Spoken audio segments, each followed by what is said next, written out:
Well, Shabbat Shalom, everybody. It's good to be back with you all. Sue and I had one fantastic trip. We were on a cruise to Alaska, and how many of you have ever been on a cruise? Anybody been? Oh, a whole bunch of you. Okay. Well, I was on another one a while ago, and I'll tell you the truth. It was a short cruise, and I didn't like it. I'll tell you why. I felt like I was in a shopping mall and I couldn't escape. Water to the left of me, water to the right of me, water, But this one was absolutely fabulous. And if I'm allowed to make a recommendation of a cruise company, let me tell you, Holland America. Wow. There's so many pleasant things about it, but I'm going to focus on just some insights and lessons that occurred to me through the trip. And hopefully this will be meaningful to you. What we're talking about is the life well lived. That's the subject I want to raise. Or we could frame it as a question: what is the life well lived? Big subject, but some lessons did arise as I reflected on this wonderful experience. So let me share some things with you. Well, of course, it was our 50th anniversary trip. 50 years. Where did that go? Whoa! Actually, that was last May, but it took a while to get ready for this. So our 50th anniversary was this May 25th, but 51st, but you rounded off to the nearest 10. So it was really just absolutely wonderful. But I want to share a few things which struck me as I'm on the trip. And one was as follows. As I considered who was on the trip, it was 1,900 people on this boat. That's a big boat, On top of that, 800 staff people, the most wonderful staff people. I mean, people principally from the Philippines, from Indonesia, and some from Malaysia and other places. The most polite, cheerful, helpful, competent people. But that's another story. What I did notice was that it was almost entirely people our age. Yeah. And this insight came to me, and I like to think it was from Hashem, that I was filled with a sense of admiration for all these people that we encountered, not encountered by talking to many, but just by being with them throughout the trip. And here's what I mean by that. The average age, again, I'm guessing, didn't take a poll, was between 60 and 80, right? And mostly, I noticed, husbands and wives. Sometimes they seem to have come as a group from one place. You just sensed they'd be sitting at a table together and they all knew each other well. But these are people who, through life, had chosen to stick together. Undoubtedly, because this is the way life is for us and everybody to one extent or another, there are moments that are tough. I'd have to say, actually, between Sue and me, there have been very few of those, almost none, thank God. But, life is life, and things happen. And yet, my sense is that these are people, you could feel their rapport. They had husbands and wives. They liked being with each other. I even sensed that they weren't that thrilled with sitting with other strangers and striking up conversations. I think for many, and including us, this was a chance to just detach from the usual rhythms of life and endless conversations with everybody who, all good stuff, don't get me wrong. But I sense from the group that these couples just liked being together and just enjoyed that aspect. These people had raised their kids. Their kids were not with them. And they obviously had built careers, allowing them an occasional delightful experience like a cruise.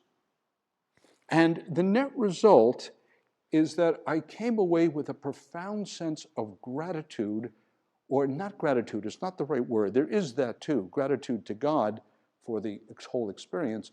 But it wasn't gratitude principally, it was a sense of honor and appreciation for people who paid their dues in life, and at least to some extent can be said to to have discovered what a life well lived looks like.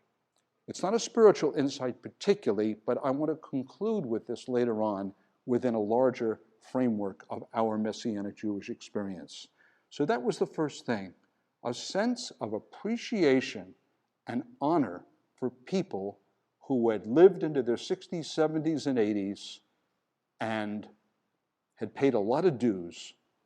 And here they were, enjoying the fruits of a life at least relatively well lived. I don't know individual stories. It's just a broad generalization that I sensed. Now, I want to tell you that a second reflection comes from a very special Jewish service we were at. This is not exactly a Jewish crowd. How do you know? You just know. And, and yet, not to take away anything from the sense of honor and respect that I came away with, but we learned that there was actually going to be a Jewish service on Friday night. Okay, great. So we went, and we didn't know, were we going to be the only ones there? Not quite. There was another couple in our age bracket, a Jewish family who lived in Florida. I won't say anything more specific about that, but, our age. And they attended, it turns out, a conservative synagogue. And there they were, and they saw us, and it was like in the Frisco Kid, Luntzman, if you know this, Luntzman. And then, of course, the inevitable question came up. Oh, where are you from? Boston. What shul do you go to? Congregation Ruach Israel. It is a Messianic Jewish synagogue. We are Jewish people who believe that Jesus is the Messiah of Israel. Listen, I'm not going to hide who I am under any circumstances, and it was a delight to just tell him. But you can sense, particularly from the wife,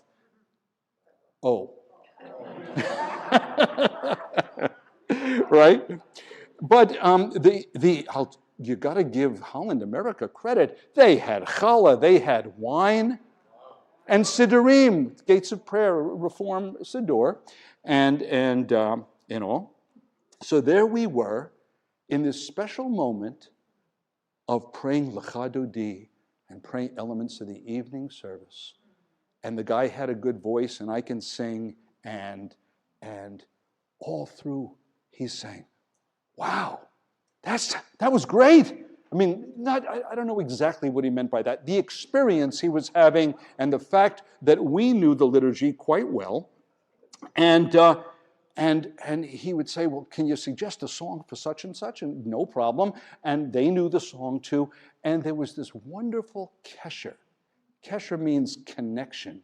This sense of here we are, 1,900 people, minus 4, everyone else is, in the lounge with a piano player learning. A wonderful thing on another night, we would have enjoyed it, but singing 60 songs and recapturing the songs of their youth. Again, think about the age group, Carly Simon and this and that. And that's what they were doing, but here we were praising the God of Israel together with the traditional liturgy, and you could just, we just had this magnificent experience of Jewish joy together. And, what reminded me, now, tomorrow night, right, Sunday night, Rabbi Nathan will be leading a study in Acts chapter 2. I'll be doing the Ruth study. By all means, come tomorrow night. It's going to be a great evening, and we're going to just enjoy Shavuot. But there's a passage that struck me, again, as I reflected while on the trip, on this magnificent experience of sitting with these people, and we made Kiddush together and everything, and then we just said goodbye to each other. And I wonder what it was like for services for them in their own synagogue last night. How was the trip? It was great. We had a great time. We actually had a wild experience. We were with some Messianic Jews. I want to tell you, we were wrong about them. They're legit. I could just hear the conversation right now, right? And who knows? And so a little bit of, speculation on my part, but I wouldn't be surprised. I think that stereotypes were affected, and not because we were trying to do anything to prove anything to anybody. We were just worshiping, and of course through Yeshua, although we didn't have Jewish liturgy or rather Messianic elements in the liturgy that we were doing, but in our hearts and minds, this is where we're at. We believe in him, and that's all there is to it. Anyhow, this passage. So tomorrow night, when Rabbi Nathan leads us, I don't know if we'll spend a lot of time on this, but I just wanted to read a couple of the verses that suggest something about the experience I'm sharing. This is from Acts chapter 2, when the Spirit, the Ruach, fell on the Shlichim, the apostles, and all of a sudden they spoke in or were heard in. It's a little difficult to tell from the text, it's miraculous one way or the other. They were heard in all these languages from disparate Jewish communities all over the Mediterranean area, and so it goes like this. First, a question was asked. Utterly amazed, they asked, aren't all these who were speaking Galileans, country bumpkins? And then, how is it that each of us hears them in our native language? Parthians, Medes, Elamites, residents of Mesopotamia, all the way to the east, Judea, Cappadocia, Pontus, Asia, like Turkey, Phrygia, Pamphylia, Egypt in the west, and to parts of Libya near Cyrene, visitors from Rome, both Jews and converts, Jews by choice who became Jews, and there were some non-Jews there too, Cretans and Arabs. We hear them declaring the wonders of God in our own languages. And I thought, what a picture of a disparate group of Yids from all over coming together and hearing the word of Yeshua and having this unique experience. Well, for me, it was evocative of this time on this tour with this other couple and how delightful it was and just wonderful. So, let's move on to number 3, the next insight. So that's number 1. And now the next one. This is, again, just reflections while on a trip. They just occurred to me then, and I've been thinking about them and feeling it worthy to share with you about the life well lived. Okay. So I want to tell you a salmon story. I want to tell you about salmon. How many do you like salmon? Oh my gosh, so yummy. I love salmon. Okay. So we visited, you're on the ship, and then they take you, it's the southeastern part of Alaska, and they take you from the bottom, and they take you through a waterway up toward different areas. We ended in Juneau, but one of the first places we visited was Ketchikan in Alaska. And Ketchikan is reputed to be the first city of the state of Alaska. Let me just tell you, Alaska, their biggest city is Anchorage. We started there, actually. And let me tell you, to them it's a big city, to us. You know what I mean? If you can find a McDonald's, don't say anything. If there's anyone in YouTube land from Ketchikan or from Alaska, no offense intended, but there aren't that many people there. Okay. So Ketchikan is considered the salmon capital of the world, and we learned a lot about salmon, and I want to tell you about the life journey of an Atlantic salmon, and it's very, very interesting. So where do salmon get born? They get born they're born in fresh water. And in rivers, their moms their eggs would be there, and they would be born in fresh water.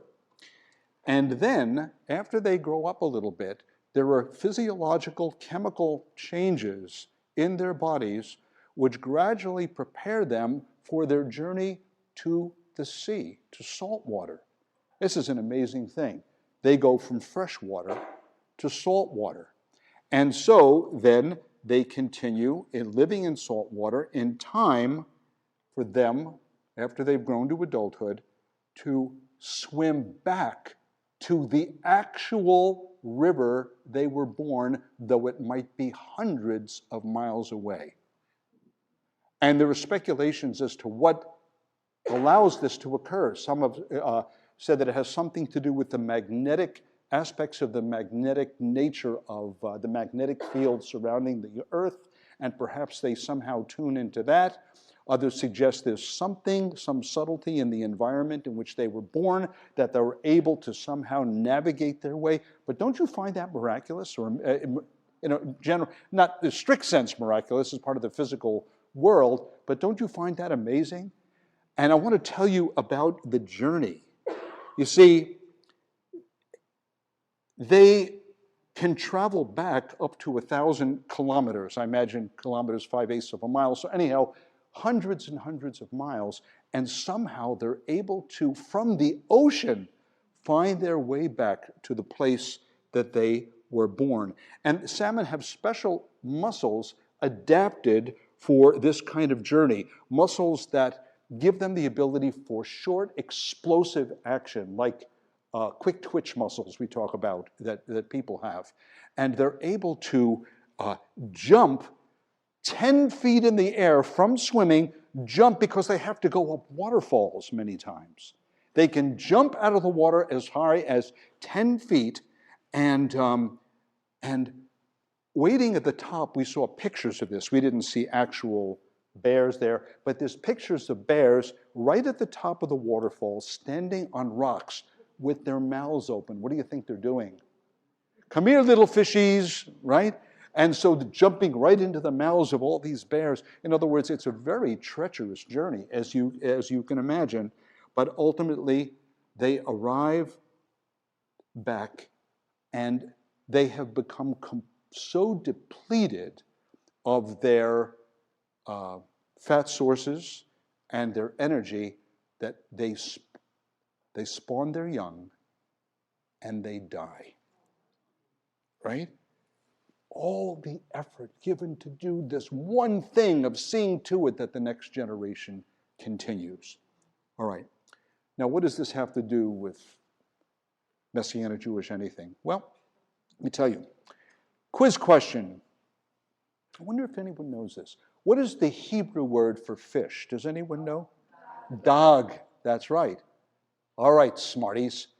What is the Aramaic word? Does anyone know? I know, I bet Rabbi Nathan knows, but I'm not going to ask him. It's noon. Noon. Okay? In Aramaic, fish is noon. Well, what's very interesting is that there are a few sections of the Torah which have something called, some people call it upside down noons, others call it reversing noons. Now, when noon looks like this, let me see if I can give it from your angle. And noon. Okay, I'm going to just do this. It goes like this and like that. That's all. Almost looks like a bracket, okay? And the reversing noon, the way it works in this passage is that the noons face outward rather than facing inward toward each other, and there's a rabbinic midrashic understanding of that. I won't get into that particular one. I'll share it with you at Simchat Torah, so I will share it with you. But there's something about it I wanted to stress with you. We're talking about the journey and the reversing or upside down noons. And here is a passage in the Torah which prominently displays the reversing noons. That is, they're not in the Hebrew text the way you'd normally expect. And tell me if this is familiar to you. We stand when the Torah is returned to the ark, and what do we say? Right from the Torah. And whenever the ark set out, Moses said, "Arise, O Lord, and let your enemies be scattered, and let those who hate you flee from before you." And when it rested, he would say, "Return, O Lord, to the 10,000s of Israel." Sound familiar? Yeah, like a few minutes ago. That's exactly what we intoned. Now, this passage of the Torah is glorious. God, you're going before us. We're returning the Torah to the ark as we did in ancient days. We return, or the Torah led us forward in victory. But what's interesting is that immediately following this passage in the Torah are chapter after chapter of all the struggles we face getting to Eretz Yisrael. I mean, right afterwards, all the accounts of us complaining and Moses being mad at us and God threatening to wipe us out and all those kind of things. In other words, the whole thing, after this triumphant beginning, the rest of it is struggle, struggle, struggle, struggle. And so a rabbinic commentary is, well, the Jews are like a noon, Aramaic for fish. The Jewish experience is one of really having to give yourself to it for a higher purpose, like the salmon who gives us all, and that is the nature of the Jewish, and it would include the Messianic Jewish experience, filled with glorious things, tough at times too. The nature of it, okay. Now, all of this, I think, is helpful to us in thinking about the life well lived. The life well lived is the life of a committed life. And I feel badly, and I say this with compassion, I say this with, if you've had experiences in life which prevent you from keep being intimate and connected with people, prevent you from committing to other people in love, a community in love, then it's a sad thing. But the good news is, with God's help, you can work counter to those impulses, and you can find the best kind of life to live in connection with others. And again, the example here from our trip is just all these salmon for the highest purpose of spawning their young and seeing to it that there's another generation. They give it their all, they do it together, and you have the rabbinic insight. Okay, now we're getting close to the end here. I would like to share with you the conclusion. Where are we going with all this? As we celebrate Shavuot tomorrow night, and then Monday morning too, gang, okay, and we need you here for a minyan, so very important. I encourage everyone to think about the idea, again, of the life well lived, and what this can mean to you on your journey. And I'd like to read to you a passage, and I believe I have it here. I should have. Let me just summarize. It's Yeshua. He epitomizes what in the natural world is the salmon's journey of absolute self-sacrifice for the sake of others, that is, the future generations. And I'd like us just to think for a moment, I won't quote it now, but you know the passage, of Yeshua in the garden at Gethsemane. You'll recall that after the Pesach Seder, and they sang the Hallel, they did the stuff, the basic liturgy of the Pesach, and they went to this garden in Jerusalem, the garden of oil presses, the literal meaning. And there Yeshua told his followers, wait here, I'm going to go pray. And while he's praying, he says is not the word, he pleads, God, if it's possible, take this cup from me. Nevertheless, not my will, but your will be done.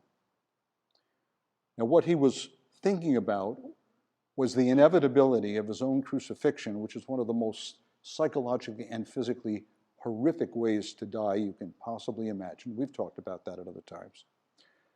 And he reflecting, because he was not just an expression of God's very reality, he was God's son in the most profound sense, but he was also a person, a regular guy.